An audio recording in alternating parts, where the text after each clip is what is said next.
The wind carried the dry scent of sage across the plains, tangling with the faint smoke from my hearth. My hands, rough and cracked, traced the edges of the table as though memorizing it, though I had seen every mark, every groove, 1,000 times. It was early morning, the light stretching across the land in long, dusty ribbons, and the silence was so thick it seemed to press against my ears. I had been living here, alone, for 2 years, ever since Arthur's fever had taken him in the dead of July.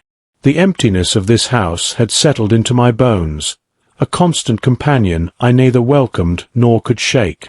I went about my chores mechanically. The cow was milked, the chickens fed, the small vegetable garden tended. Each task was measured, deliberate. The rhythm of the farm kept me from unraveling completely, but it did not fill the hollow. I moved through the rooms, my shadow long and solitary in the early light, and every corner reminded me of him. His chair, the tools he had laid down for the last time, the dust on the mantel that I never bothered to wipe away. Every day I confronted absence in its rawest form, and every night I went to bed beside a pillow that did not breathe. The town of redemption was a distant blur, a place I visited out of necessity rather than desire. People nodded politely or averted their eyes, whispering about widows and inheritance and what was proper. Men like Garrett Shaw, the merchant who fancied himself a king of propriety, always had opinions about what I should do with my farm, how a widow should conduct herself.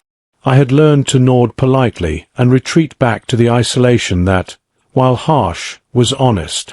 That August afternoon, the heat pressed against my skin as I guided the wagon down the main street, my mind on flour, salt, the mundane needs that anchored me. But the town square was no longer the sleepy place I remembered. A circle of people had formed, their energy raw and urgent, eyes glinting with something I could not yet name. At the center, atop a crate, stood Garrett Shaw, his face flushed with self-importance. Beside him were 2 men, rifles slung across their shoulders, and between them a figure whose presence made the air itself seem to pause.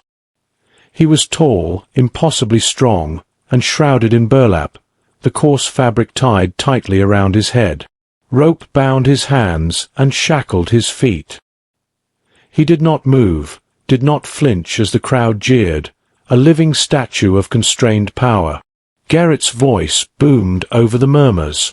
Found wandering on Prescott land. A vagrant, yes, but look at the shoulders on him. Strength wasted, I say. A man who can work. 1 year's contract. Let's start the bidding at $5. I stopped in my tracks, stomach tight. This was no auction of livestock. This was a performance of cruelty, and I felt it in the center of my chest like a physical blow. The crowd laughed and shouted, tossing numbers that were more insults than offers. Men spoke with lewd humor, imagining the use of his body as if it were a tool instead of a man. My hands gripped the wagon handles tighter. The heat of indignation pressed against my temples, a pulse I could not ignore. Then, without thinking, without reason or plan, I spoke. $1, I said. My voice was quiet, but it cut the din, sharp as a whip. The crowd turned, startled. A widow, alone, bidding $1. Garrett's smile faltered, replaced by disbelief. He glanced around at the other men, who, unspoken, refused to counter. My bid was absurd, impossible, and yet it had won. Shaw's scowl deepened, his confidence cracking. Sold to the widow Hale, he spat, and gestured for his men to hand me the rope. It was heavy, coarse, like an anchor dropped into my hands. The crowd parted as I walked forward, and I faced him for the first time, really faced him. Even through the burlap, his presence was immense, a silent assertion of strength that demanded acknowledgment. I led him back to my wagon. Every step he took behind me was a reminder of the unknown consequences of my impulse. The mile home stretched, the silence heavy, but it was not the quiet of grief any more. It was a tense anticipation, a fragile bridge between two worlds that had collided in an instant of defiance. I tethered the horse, set the wagon aside, and approached him, the rope in my hands like both weapon and promise. He did not move. He waited. I breathed, extended the rope, and whispered, "Come." And he did. The mile back to the farm felt heavier than it had any right to.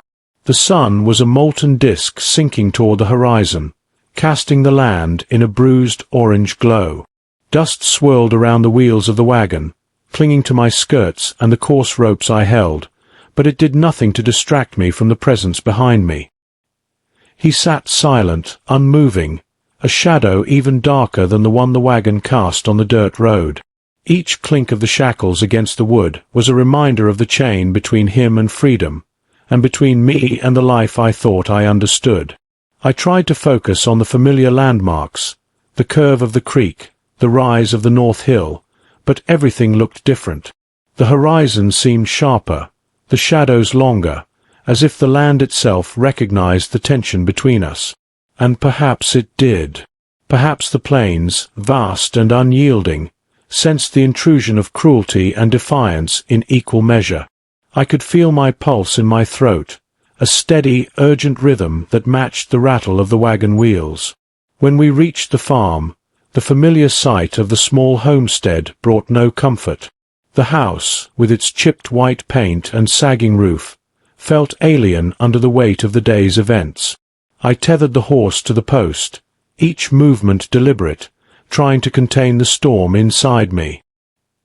He did not resist as I slipped from the wagon, but the intensity of his stillness was almost palpable. I could feel it pressing against my chest, the coiled tension of a man who had been stripped of everything. I led him slowly toward the barn, the ropes in my hands biting into my fingers. My heart hammered, but I forced myself to breathe evenly. There was no plan, no words to bridge the chasm between us. I had acted on impulse, and now the consequences sat before me, silent and massive, a question I could not answer. Inside the barn, the light was dim, the air smelling of hay and dust. I gestured toward the loft, my hands shaking. It was crude, a collection of blankets and old sacks, but it was the best I could offer. He did not speak. He did not flinch. He simply regarded the space with a careful, measured gaze. I left the rope at his feet, a gesture that felt both monumental and terrifying. I backed away, feeling suddenly exposed, a vulnerability I had not known I carried. The silence stretched, oppressive yet fragile, like a tightrope over a canyon. I had not expected gratitude, nor had I expected defiance. I had expected something, some acknowledgement that I had played a role in this moment of liberation, but he gave nothing. Not yet. That evening I carried a plate of food to the loft, the simplest meal I could offer, bread, cheese, a slice of smoked meat, and left it at the edge of the blankets. My hands trembled, not from weakness, but from the intensity of watching him navigate this new space. He did not touch me, did not meet my eyes, but I could see the faint shift in his shoulders as he regarded the meal. Hours later, when I returned to the barn, the plate was empty. A small, almost imperceptible motion, yet it struck me like thunder. The night settled over the farm in a cold, silver hush. I lit the lantern in the kitchen and moved from room to room, the quiet so thick it felt almost physical. Every creak of the floorboards, every whisper of the wind against the siding, was amplified. I found myself at the window, watching him in the shadows, a towering figure moving with a fluid grace that contradicted the chains still binding him. Each motion, each gesture, spoke of a power and patience that unsettled me. Sleep did not come easily. My mind raced, tracing every possible outcome, every conceivable danger. Yet, beneath the fear, there was something else, a curious, tentative spark of fascination. He was no longer simply a man bound in chains. He was a presence, a force that demanded recognition. I could not define it yet. I only knew that I would watch him, measure him, and perhaps, in time, understand him. The following morning, I rose with the sun, performing the same rituals that had filled my days since Arthur's death. But the monotony was fractured now. The rhythm of the farm had shifted. The cow was milked, the chickens fed, the garden tended, and through it all, I felt him observing from the barn, his gaze a silent counterpoint to my every motion. The distance between us was both physical and immeasurable, a gulf I could not yet bridge. Over the next days, a fragile routine emerged. I left meals at the edge of the loft, and each time, I noted the empty plates with a mixture of relief and awe. He did not speak, yet he communicated in the language of presence, of measured movement and quiet observance. I began to see the patterns in his behavior, the way he handled tools, the way his eyes scanned the horizon, alert and calculating. There was knowledge there, ancient and intuitive, and I realized that despite the chains, he carried a mastery of the land I had only glimpsed before. One afternoon, while I struggled to split a stubborn log with the axe, he appeared at my side. His hands were larger than I had imagined, calloused and steady, and without a word, he guided my movements, repositioning the axe and demonstrating the rhythm needed. I felt a jolt of fear. He could have thrown me aside, taken the axe, destroyed what little I had, but instead there was patience, a quiet guidance that spoke of strength restrained. I pulled back, startled by the intimacy of the act, and for the first time I sensed something unspoken between us. Not trust, not yet, but acknowledgement. A recognition that we were bound together, not by chains, but by circumstance, by defiance, by a shared understanding of loss. The sun sank low that evening, casting long shadows across the yard, and I watched him move through the farm with an ease that belied the chains. I felt the weight of the rope I had carried in my hands hours earlier, now less a burden and more a symbol, a link to a choice, to a moment where cruelty had met defiance, and defiance had survived. For the first time in months, I allowed myself to hope that the silence between us could be something more than absence. It could be a bridge. The days passed in a rhythm that was almost hypnotic, though no comfort came from the repetition. I rose with the sun, the farm stretching out in all directions like a living, breathing organism that demanded attention. And yet, the monotony that had once anchored me no longer offered the same solace. Each movement I made, each step across the yard, each turn of the handle on the pump, was mirrored in the quiet presence of the man I had brought home. He did not speak, and he did not need to. His observation alone was enough to unsettle me, to remind me that this was no ordinary farmhand, no simple helper. He was a force contained, coiled like a spring, and I felt the weight of it pressing against the day itself. At first, I left him to the loft, the meals untouched for hours until the shadows stretched long and the light had begun to soften. But slowly, he began to move beyond the confines I had imposed, venturing down the ladder with careful, deliberate steps. He did not approach me. He did not speak. He merely existed in the same space, and in that existence he demanded attention, demanded acknowledgement. I found myself altering my own movements, my own routines, around his silent presence. It was the first morning I noticed him handling the animals that a subtle shift occurred. The cow, stubborn and slow, had balked at the milking, and I was about to resort to coaxing and coaxing alone, when he stepped quietly to the side, guiding the animal with a touch so precise it startled me. No words were exchanged, but in the way he moved, there was authority and understanding. The chickens followed his gestures as if he spoke to them in a language older than any human tongue. And when he returned to the loft, he left me with a sense that I was no longer alone in the care of the farm. I began to leave small offerings of trust each day. The rope I had held in my hands the day I claimed him was removed from his wrists, replaced with nothing, save for the subtle understanding that I would not force him, would not command him. In return, He showed me what I had not expected: initiative, skill, and a keen knowledge of the land that went far beyond survival. He repaired the sagging roof of the barn, split wood with a precision that made my attempts seem clumsy, and tended to the garden with a care I had never known. Each task he performed was a wordless communication, a dialogue of deeds rather than language. One evening, as the sky bruised into the muted purple of twilight, I found him studying the axe I had been struggling with all week. I felt the same pulse of fear I had felt when he first arrived. He could have used it against me, could have thrown aside every fragile assumption I had about control and strength. But instead, he lifted it, tested the weight, and began to split logs with a rhythm that was both mesmerizing and terrifying. The sound of the wood splitting echoed across the yard, each strike a steady heartbeat in the silence that had once only been mine. I retreated into the house, my hands clasped tightly in my lap, watching through the window as he moved. In that moment, I realized that fear and fascination had become intertwined. The fear was not just for myself, but for the unknown in him, for the life that had been taken and the power that had been restrained.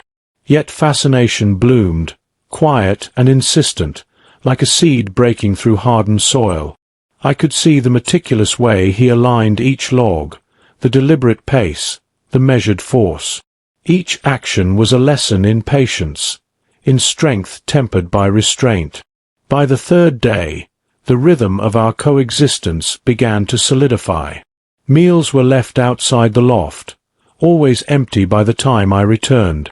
The cow was milked, the garden tended, and I began to notice the small gestures, the way he adjusted a fallen board, the way he handled the animals, the way he watched the horizon as though listening for something far beyond my understanding. I began leaving a window open for him, so he could come and go as he pleased within the limits of the farm, and each evening I found myself waiting for the soft sound of his approach, the gentle drag of chains against the floor replaced now by careful, deliberate footsteps. It was during one of these evenings, while I mended clothes at the kitchen table, that I realized I had begun speaking aloud, if only to myself. I read passages from Arthur's worn copy of Shakespeare, not knowing if he understood a word. He sat quietly at the far end of the table, his presence immense, silent, but I sensed he was listening, measuring the cadence, the rhythm, the intent behind the strange, flowing words. And in those moments, I felt a strange, almost sacred kinship. We were two beings separated by history, language, and circumstance, yet bound together by a shared solitude and an unspoken recognition of each other's grief. The first night he crossed the threshold into the house was a quiet revelation. He moved with caution, eyes flicking over every detail, yet never intruding. He accepted the space, not as a prison, but as a temporary sanctuary, and in doing so, he acknowledged mine. The chains had been removed, but the weight of captivity lingered in the way he held himself. I did not speak. I simply observed, offering the lantern's light, a simple meal, a blanket on the floor. He accepted these gestures, and in return, offered nothing more than his silent presence, a powerful statement in itself. By the end of that week, I understood that what had begun as a defiant act, an impulsive bid against cruelty, was transforming into something entirely different. The farm, once a place of survival and grief, was becoming a place of tentative connection. He was no longer a man in chains, nor merely a helper. He was a force of presence, a silent partner in the rhythms of daily life. And I, for the first time in months, felt the echo of something unfamiliar: hope. By the time the sun rose fully over the plains, spilling gold across the land, I had begun to notice small but profound shifts in our coexistence. The man, Bidzl, as I had begun to call him after learning his name through painstaking observation and careful imitation, moved through the farm with a quiet authority I could no longer ignore. He had claimed certain spaces as his own, a corner near the barn for his simple bedding, the far end of the garden for the plants he tended, and a small stretch along the creek where he watched the water flow with a patient, almost reverent gaze. I watched from the porch, hands stilling over a basket of washed clothes, as if witnessing a ritual whose meaning was beyond my comprehension. He had begun to mimic my daily routines in subtle ways. Each morning, he appeared near the water trough without being called, offering a hand to help guide the horse or steady a fence post. I had stopped speaking aloud, realizing that words were unnecessary for him. Instead, I communicated with gestures, with the rhythm of the chores, with the placement of tools and meals. In response, he acted not as a servant, not as a laborer bound by obligation, but as a partner, each motion deliberate, precise, and considerate. I remember one afternoon clearly. The wind had risen, rattling the shutters and tossing dry leaves across the yard. I struggled to secure a loose board on the barn, the hammer heavy in my hands and my body tiring. He appeared without sound, large hands closing over mine to steady the wood. The warmth of his touch was not gentle in the way one might expect.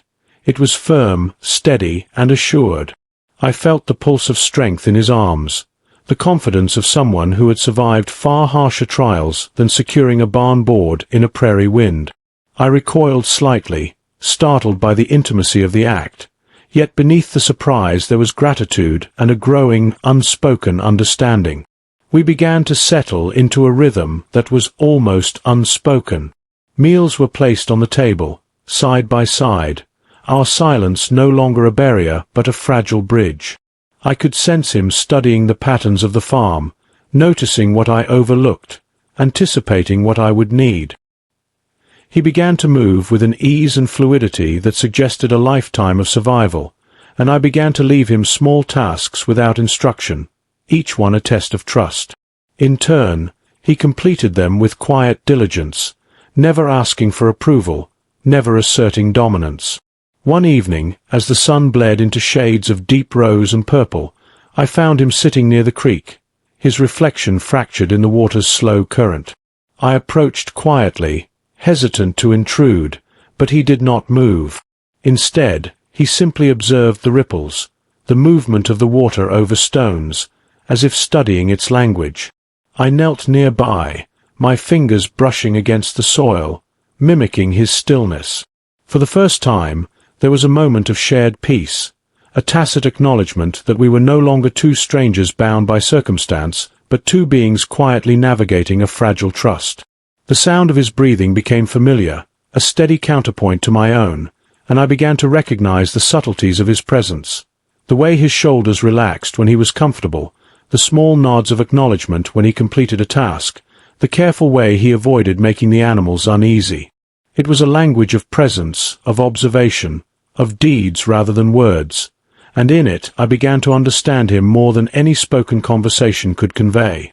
Yet the tension of the outside world lingered like a shadow on the horizon. The town of redemption had not forgotten the audacity of my actions. I could sense the whispers carried by the wind, the distant glances of riders who passed too close to the farm, the faint rumble of gossip that reached me through the sparse connections I had in town. Garrett Shaw's name was never far from my thoughts, and though he had been temporarily thwarted, I knew the resentment simmered like embers beneath ash. Even as trust grew between Bidsell and me, there were moments of caution, subtle reminders that our peace was tenuous. One morning, I left the door to the barn slightly ajar, expecting him to follow the familiar routine. Instead, he paused at the threshold, as if aware that my gesture was more than habit. It was an invitation. He hesitated, and I realized that despite the growing bond, he measured every choice with the precision of someone who had once known only captivity. When he finally crossed the threshold, his movement was fluid, deliberate, and free of fear, but the air between us was charged with the weight of unspoken understanding. I began to leave small offerings of trust in other ways as well, the key to the barn door on the hook nearby, the tools arranged in neat rows, the blanket by the fire. Each gesture was an acknowledgement that he was not merely tolerated but accepted, that he was no longer a presence to be contained but a part of the farm itself. And with each passing day, the invisible chains of fear and suspicion loosened, replaced by something tender, cautious, and profoundly human. By the end of the 4th week, I realized I had stopped speaking to the empty air of the kitchen. My words were no longer whispers to myself, but directed in quiet tones toward him, testing the limits of understanding. I read to him from Arthur's books, tracing the shapes of the letters with my fingers, watching as he mirrored the cadence of my speech with small nods, subtle gestures, and attentive glances. The first faint sparks of communication had begun. We were not yet companions, not yet friends, but the foundation had been laid. And in that quiet, fragile moment, I sensed that the farm, once a place of loneliness and survival, was beginning to transform into something new, a sanctuary for two souls navigating grief, trust, and the slow reclamation of humanity. The days had begun to blur together in a quiet rhythm, each sunrise and sunset marking the slow passage of time on the farm. Yet, amid the routine, a subtle transformation was taking place. Bidzl no longer lingered only at the barn or the creek. He moved through the house and yard with the ease of someone staking a claim to a space that was his by right, not by obligation. His presence was less intimidating now, though it retained the undercurrent of contained strength I had first sensed when I saw him bound and silent. It was on the 5th morning that I first attempted something I had avoided until then, speaking to him directly. I placed a small basket of eggs at the edge of the loft and crouched beside it. "Eggs," I said slowly, pointing to the contents. I was unsure if he would even understand the concept, the name of something so ordinary. For a long moment, he simply stared, expression inscrutable. Then he reached out, fingers brushing against the basket, and repeated the word softly, almost a whisper. "Eggs." My breath caught. It was the first time I had heard him speak, and the sound was rough but deliberate, carrying a weight of effort and attention. Encouraged, I began labeling more objects, more actions. "Water," I said, gesturing to the trough. "Wood," I said as he handled the freshly split logs. Slowly, he mimicked, his voice growing steadier with each repetition. Our communication was rudimentary, built on gestures, observation, and the tentative shapes of words. But even this small exchange felt monumental. Each utterance was a bridge across the gulf that had once separated us, a fragile thread connecting our isolated existences. With language came understanding, and with understanding came trust. I found myself leaving tools in deliberate arrangements, inviting him to engage without coercion. In turn, he began completing tasks without instruction, his movements confident and precise, each action carrying an unspoken dialogue of competence and respect. He repaired the fences with careful skill, tending to the garden with a patience I could not match, and I began to feel that the farm itself had shifted beneath the weight of his presence. It was no longer merely my domain. It was ours, a living collaboration of effort, patience, and observation. Our silent routines began to incorporate shared glances, subtle nods, and the occasional gentle smile. I realized I was waiting for his approval, anticipating the rhythm of his work, gauging his reactions as carefully as I measured the growth of the crops or the health of the animals. The boundaries between us were still defined by caution and respect, yet the distance had begun to shrink, replaced by the delicate scaffolding of mutual recognition. One evening, as the sun dipped behind the hills, casting the farm in long shadows, I noticed him observing me from across the yard. I had been mending clothes near the porch, the lantern casting flickering light across the fabric. He approached without sound, his steps deliberate, until he stood beside me. I did not speak, though the impulse burned in my throat. Instead, I offered him a small piece of bread, and he accepted it with a careful nod, his fingers brushing mine. The contact was brief, almost accidental, yet it carried a weight of acknowledgement I could not ignore. It was during moments like these that I began to sense the depth of his attention, the way he studied not only the land but me, measuring intentions, anticipating needs, and responding with a quiet intelligence that was impossible to feign. I began to recognize patterns in his behavior, The way he handled tools, the careful precision of his movements, the subtle shifts in posture that conveyed thought and emotion. I realized that I was learning from him as much as he was learning from me. The town of redemption, though distant, continued to press at the edges of our fragile world. I saw signs of it in the occasional rider passing the farm too closely, in the faint murmurs carried by the wind, in the lingering gaze of the occasional traveler who seemed to weigh the propriety of our arrangement. Garrett Shaw's name hovered like a threat I could not ignore, a shadow that promised intrusion and conflict. Yet, despite the looming danger, our private world was taking shape, defined by silent rituals, shared labor, and the tentative language of trust. One particularly long afternoon, I found him studying the creek with the same intensity one had seen before, but now he was accompanied by a quiet repetition of words I had taught him. Water, flow, stone. Each word was spoken carefully, deliberately, as if testing the limits of sound and meaning. I sat nearby, listening, heart swelling with a mixture of pride and awe. The breakthrough was small, almost imperceptible, yet it carried the weight of transformation. We were no longer mere cohabitants. We were collaborators, participants in the slow reclamation of each other's fractured lives. Evenings became a time of ritualized presence. We sat at the same table, sharing meals in silence, the quiet now a deliberate companion rather than an oppressive absence.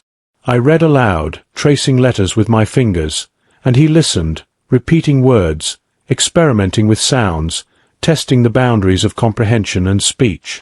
Each attempt, each repetition, was a fragile triumph, a bridge over the silence that had once separated us completely. And yet, beneath the calm, a tension remained.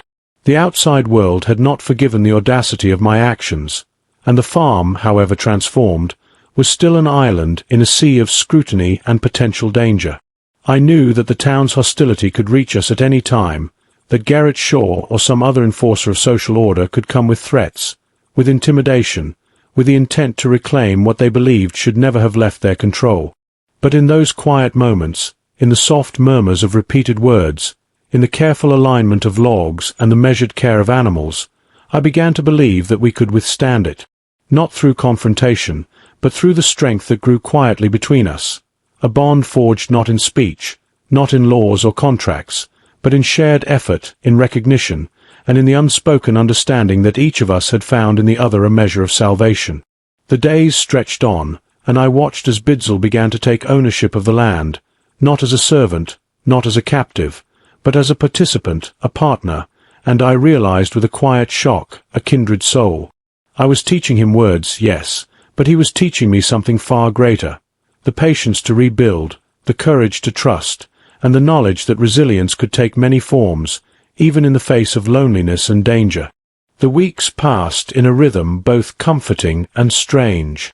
The farm, once a solitary expanse of dust and empty silence, had begun to feel alive again. The wind rustled through the tall prairie grasses, carrying scents of earth and sun, and I found myself noticing the small, intricate details of the land in a way I had not in years. And always beside me was Bidzell, silent, watchful, and slowly becoming indispensable, not just for labor, but for the quiet companionship that filled the emptiness I had carried since Arthur's death. One morning, I found him kneeling by the garden, his hands moving with the careful precision of someone tending a delicate instrument. The tomato plants, which had once been sparse and drooping, now thrived under his attention. I watched him from a distance, marveling at the way he worked, the fluidity of his movements, the quiet patience that seemed to extend not only to the plants, but to the very rhythm of the earth itself.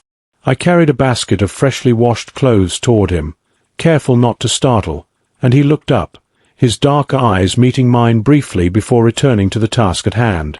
It was a glance that spoke of acknowledgement and trust, the simplest yet most profound of communications. We began to develop small rituals, unspoken patterns that structured our days. He would rise with the first light, already tending to the animals before I even touched the pump.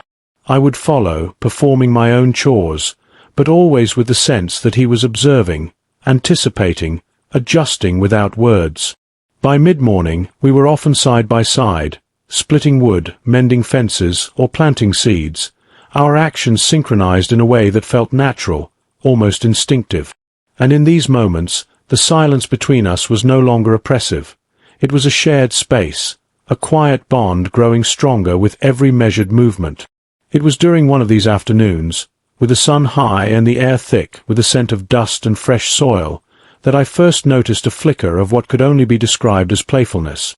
I had been struggling to lift a particularly heavy beam into place when he stepped forward without a word, placing his hands under the wood and shifting it with a smooth, effortless strength. I gasped, startled by the sudden motion, and he tilted his head slightly, a subtle gesture that felt almost like a grin.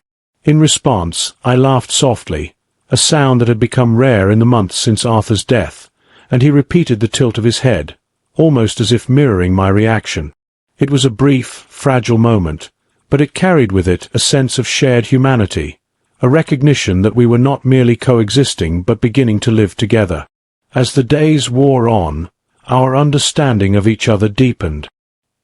He began to anticipate my needs, bringing water to the garden before I asked, stacking firewood in precise piles to make my work easier. In turn, I found myself leaving small tokens of trust, gestures of acceptance. The key to the barn hung openly, tools arranged neatly for his convenience, blankets laid near the hearth so he could choose comfort at his discretion. Each act, no matter how small, was a dialogue, a negotiation of trust and respect that did not require words but carried profound weight. Yet, despite the growing intimacy between us, the threat from the outside world lingered. The town of Redemption had not forgotten the audacity of my actions, and I could sense its scrutiny pressing against the edges of our fragile sanctuary. Shadows of riders appeared on distant ridges, and the occasional traveler's glance lingered too long, carrying whispers and judgment that reminded me that our peace was not absolute. Garrett Shaw's name haunted the back of my mind, the image of his smug, self-important face a constant reminder that our defiance could provoke retaliation at any moment. One evening, after a long day of work in the garden and barn, I found him standing by the creek, gazing at the water as it wound its way across the rocks. I approached slowly, carrying a small tin cup of tea, and he accepted it without a word, the gesture of receiving the warm liquid an acknowledgment of the bond that had grown between us. We sat together on the bank, the light fading into the muted hues of twilight, and I realized that for the first time in months, the world felt less threatening, less lonely. In the quiet of that moment, the isolation that had once defined my life seemed to loosen its grip, replaced by a fragile hope that we could endure whatever came. The breakthrough came gradually, in small but undeniable ways.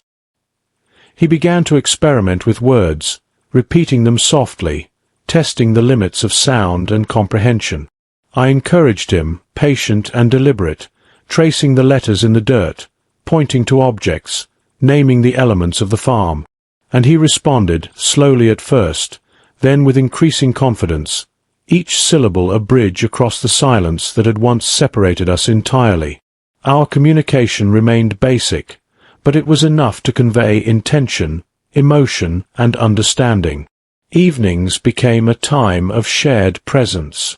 We ate together in silence, the comfort of our proximity a balm to long-suffering loneliness. I read aloud from Arthur's books, and he followed the cadence of the words with careful attention, repeating phrases when he felt confident.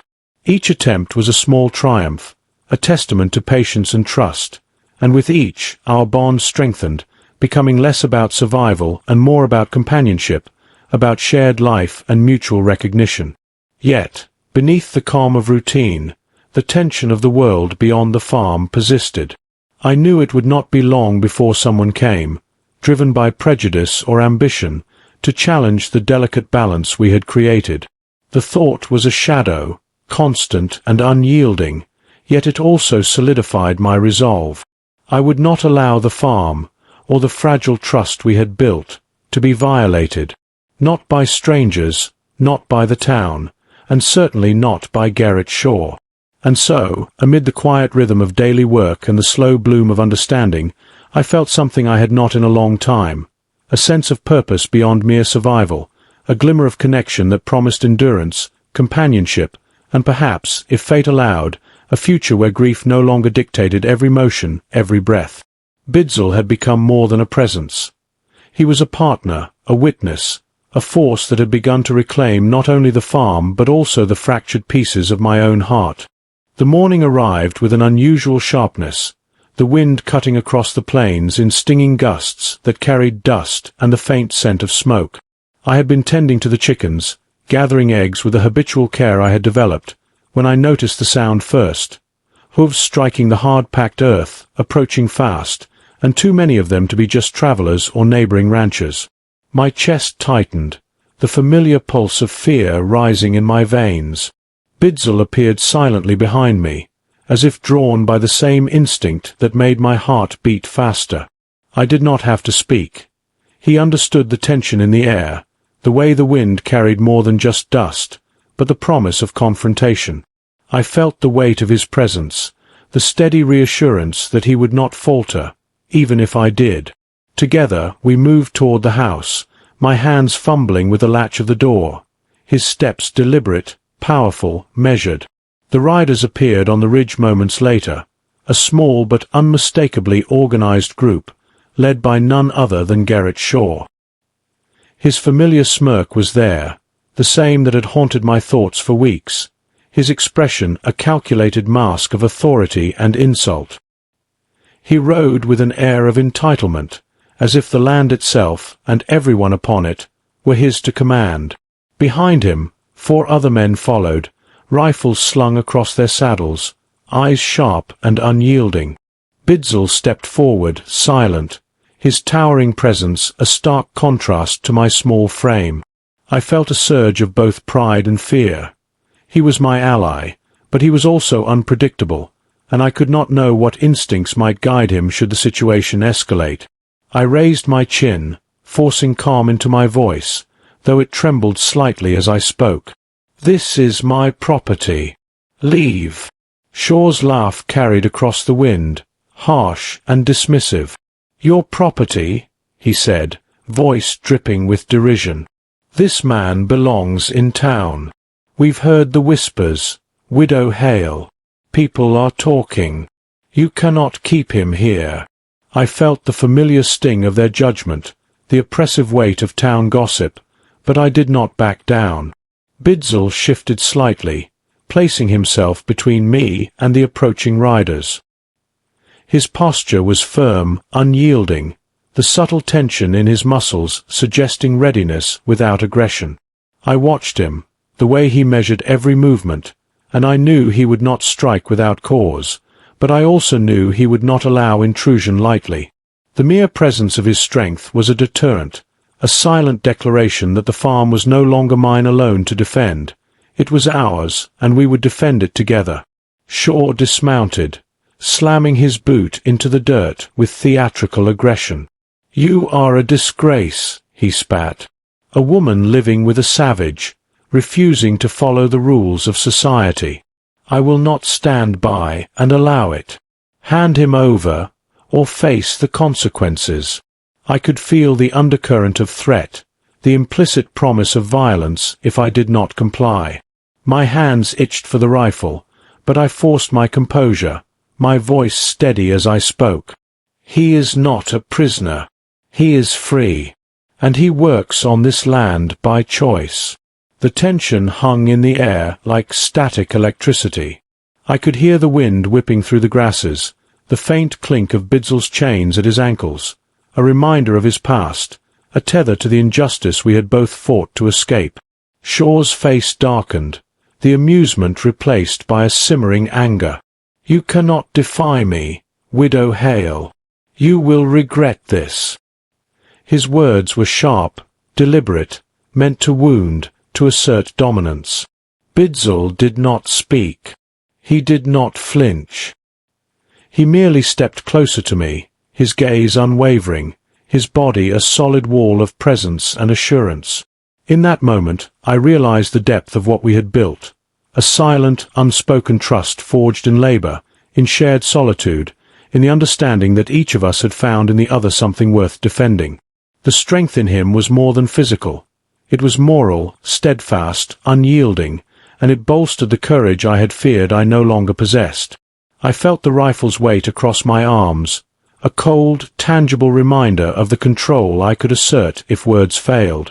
Shaw hesitated, his eyes flicking between me and Bidzell, reading the quiet defiance, the calm certainty that radiated from us. His men shifted uncomfortably, uncertainty creeping into their stance. For a fleeting moment, the arrogance of the town's authorities seemed to falter in the face of something neither could have anticipated. The unity of two people whose bond had been forged not by law or society, but by mutual respect and trust. The standoff stretched, each second taut with the potential for violence. And then, slowly, Shaw's smug confidence cracked. He spat into the dirt, muttering a curse, and mounted his horse once more. "This isn't over," he said, voice tight with barely restrained fury. The other men followed, their movements hesitant, the lesson clear. The farm was no longer theirs to command. As the dust settled behind their departure, I felt my knees weaken, the tension of the encounter leaving a tangible ache in my chest. Bidzell's presence remained firm, reassuring, yet I could sense a subtle change in him as well.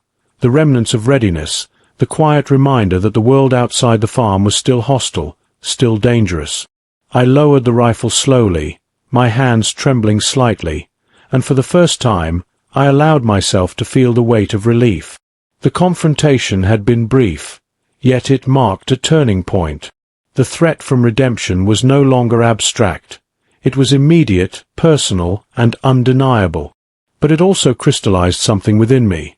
The knowledge that we were stronger together than apart, that the bond forged in silence, in labor, and in mutual recognition could withstand even the most determined outside pressure. That night, as the stars stretched across the endless Wyoming sky, I found Bidzell by the fire, his eyes reflecting the flickering light. I approached quietly, unsure of what words could convey, and simply sat beside him. He did not turn, did not speak, but the presence of his steady form beside me spoke volumes. We had faced a threat together, and neither of us had faltered. In that quiet acknowledgement, I felt something I had not in months. Hope, fragile but undeniable, and the realization that our connection, born of courage and defiance, was a force no town, no man, and no shadow of prejudice could break. The days after the confrontation with Shaw passed in a tense, simmering quiet. The farm, once a sanctuary from judgment and cruelty, now felt like a fragile fortress, the invisible walls constantly tested by the pressures from the outside world. Yet, within that fragile boundary, something remarkable had begun to take shape. The air between Bidzell and me had changed, subtly, almost imperceptibly at first. There was an ease in his movements around me, a careful attention to my presence, as if he were attuned to my rhythms in ways that words could never capture. I found myself observing him more closely than ever.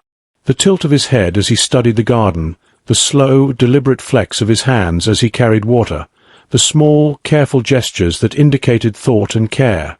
Each movement was a revelation. I realized I was not merely watching a man perform tasks. I was watching a soul in quiet communion with the world, and the world had begun to include me. We developed new routines that went beyond the mere necessities of farm life. I began leaving fresh water and cloths near the barn for him without speaking, and he would respond in kind, arranging tools or preparing firewood in anticipation of my needs. It was a language of gestures, subtle and unspoken, yet more profound than anything I had encountered before. In this silent choreography, I felt the distance between us shrink, replaced by a shared understanding that was both delicate and unshakable. One late afternoon, as the sun dipped toward the horizon and the sky bled into shades of violet and amber, I found him sitting by the creek, tracing patterns in the water with his fingers. I approached quietly, carrying a basket of freshly picked vegetables, and he did not flinch or avert his gaze. Instead, he looked up, meeting my eyes with a depth of attention that made my heart quicken.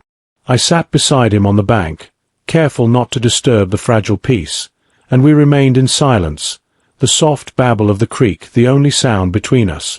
It was in these moments, suspended in quiet observation, that I realized how much I had come to rely on his presence.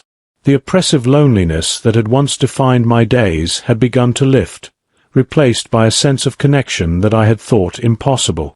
I was learning to read him as I once had read Arthur, not through words, but through subtle gestures, through the way his body moved, through the quiet insistence of his gaze. The threat from redemption, however, had not disappeared. I could feel it in the tension of the air, in the distant rumble of wagons along the main road, in the occasional glance of strangers who passed too close to the farm. Shaw's presence loomed like a dark cloud, and I knew it was only a matter of time before he would return, more determined and more dangerous. The knowledge weighed on me, a constant, pressing reality that I could not escape. Despite this looming danger, we found moments of shared levity. I discovered that he had a fascination with simple tasks, with small details, and I began to introduce playful challenges, stacking firewood in precarious towers, balancing pails of water without spilling a drop, measuring out seed with careful precision. He approached each task with a solemn intensity, yet there was a spark in his eyes, a quiet amusement that he could not completely hide. I found myself laughing, a sound that felt almost alien after months of grief, and he would tilt his head, repeating the gestures with subtle mimicry, as if sharing in the moment without words. The emotional intimacy between us grew alongside these shared activities. I began speaking more openly, recounting small memories of Arthur, of the life we had built, of the laughter and warmth that once filled the farmhouse. He listened, his dark eyes fixed on me, absorbing the cadence of my voice, the subtle inflections, the unspoken weight behind the words. Occasionally, he would repeat a phrase, testing its pronunciation, or nod in understanding, and in those moments I felt a bridge forming between our worlds, fragile but undeniable. One evening, as the first hints of frost began to touch the ground, I found him repairing the roof of the barn. The wind howled across the plains, tugging at my skirts and chilling my skin, yet he moved with steady assurance, every motion deliberate and precise. I called up to him, offering a warm drink, and he accepted without hesitation, descending to the ground with the grace of someone perfectly attuned to balance and movement. Our hands brushed as he took the cup, a fleeting contact that left a warmth lingering long after he had walked away. That night, the silence of the farmhouse felt different. It was no longer the oppressive void I had known, but a shared space, charged with quiet understanding and mutual respect. I watched him settle near the hearth, the flickering lamplight casting shadows across his features, and I realized with a startling clarity that my life had shifted irreversibly. The loneliness that had once defined me was being replaced by a partnership, a silent bond that transcended words and gestures, built on trust, patience, and the unspoken acknowledgement of shared hardship and resilience. Yet, beneath the growing intimacy, the shadow of danger remained. I could feel it in the tension of my own nerves, in the way the wind carried whispers of the town, in the lingering unease that came with knowing Shaw would not relent. Our sanctuary, however carefully maintained, was still vulnerable, and I knew that the challenges we would face in the coming weeks would test not only our bond but our very survival. As I sat by the window that night, watching the stars emerge in the vast Wyoming sky, I felt a mixture of fear and hope. The bond between Bidsell and me had grown stronger than I could have imagined, a fragile yet unbreakable thread woven through shared labor, silent understanding, and quiet acts of trust. And though the world beyond the farm remained hostile, I understood, with a clarity that left me both exhilarated and terrified, that we were no longer merely surviving. We were building something enduring, something that could withstand the harshness of the land and the cruelty of men. The sun had barely risen when I heard the pounding of hooves again, sharper and closer this time, echoing across the frost-hardened fields. My heart raced, and a cold dread settled deep in my stomach. This was not a casual visit. Shaw had returned, and the smug arrogance I had once faced in town was now mounted, armed, and advancing across my land. Bidzl stepped forward without hesitation, his massive frame casting a shadow over me, a silent promise of protection. I grabbed the rifle, feeling its weight steadying my trembling hands. As the riders crested the small ridge, their silhouettes outlined against the rising sun, I realized the severity of the threat. These were not mere words or intimidation. They came with the power to harm, to take, to undo everything we had built. Shaw's voice carried over the wind, sharp and commanding. "Step aside, Widow Hale. This ends today. Hand him over, or face the consequences." The words stung, but I did not flinch. I saw Bidzl's eyes narrow, a silent question of strategy and intent, and I felt the strength of our shared understanding. The standoff was tense and immediate. Every step they took was a challenge. Every movement of Bidzl's body was a warning. I realized in that instant that our bond, silent, steadfast, and built on mutual respect, was the only thing standing between us and the violence Shaw threatened. I gripped the rifle tighter, feeling the pulse of fear transform into resolve. The riders advanced, their horses' hooves pounding like a warning drumbeat, and I could feel the tension in the air coiling tight around my chest. Shaw dismounted with a theatrically slow flourish, his eyes scanning the farm as though claiming it by sheer presence. Behind him, his men fanned out, rifles at the ready, but all eyes were fixed on Bidzl and me. I took a deliberate step forward, raising the rifle in a steady, controlled motion. Shaw's expression flickered with surprise at my defiance, a flicker quickly replaced by anger. "You would threaten me, Widow Hale? With what? That toy?" He gestured at the rifle dismissively, attempting to belittle my authority. Bidzl shifted beside me, silent yet radiating an unspoken warning. I realized then that our combined presence was a force Shaw had not anticipated. His attempts to intimidate were met not with fear, but with quiet, resolute strength. I could see the hesitation creeping into the men behind him, their confidence faltering as Bidzl's massive, unyielding figure stood between them and me. Shaw sneered, trying to regain control. "Do you think you can protect this creature? Alone?" But I no longer felt alone. The bond between Bidzl and me had become tangible, a shared determination that could not be broken by words or threats. I tightened my grip on the rifle, my pulse steady, and felt the warmth of his presence beside me, a reminder that courage could be found even in the darkest, most uncertain moments. The wind whipped across the plains, carrying dust and the scent of frost. Shaw's face hardened, and I knew the confrontation had reached its peak. There was no more room for negotiation, no more hesitation. The standoff was a test of resolve, and I understood that the outcome would define the life we had fought so hard to protect. Shaw's eyes flicked between me and Bidzl, searching for hesitation, for weakness, for any crack in our resolve. He found none. I stood tall, rifle cradled firmly in my arms, and Bidzl's silent, unwavering presence was a living barrier. The wind carried the tension across the farm, bending the grass and rattling the barn doors, yet the moment felt suspended, as if time itself held its breath. Shaw's lips curled in anger. "You cannot defy me forever, Widow Hale. The town will hear of this. You will regret it." But his voice lacked conviction now, the arrogance waning under the weight of our unspoken unity. He could no longer dismiss what we had built together, the bond of trust, respect, and quiet strength that radiated from us like a wall too high to scale. I took a measured step forward, keeping my eyes locked on him. "This is my land. This is my life. And he is free. Not because you allow it, but because it is right." My words, simple yet resolute, seemed to crack the veneer of Shaw's authority. His men shifted uneasily, their confidence eroding in the shadow of Bidzell's towering form. For a moment, silence fell. The only sounds were the creaking of the barn, the soft hiss of wind, and the pounding of hooves fading as Shaw hesitated.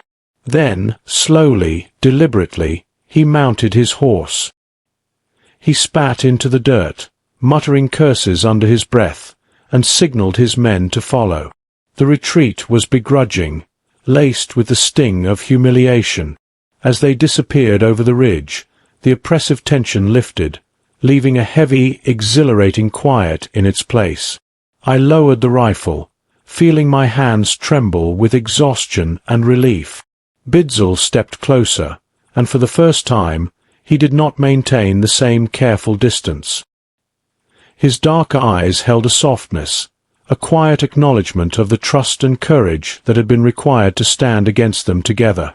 I realized then that fear had been replaced by something far stronger, a shared resilience, a bond forged in silence, in labor, and in unwavering loyalty.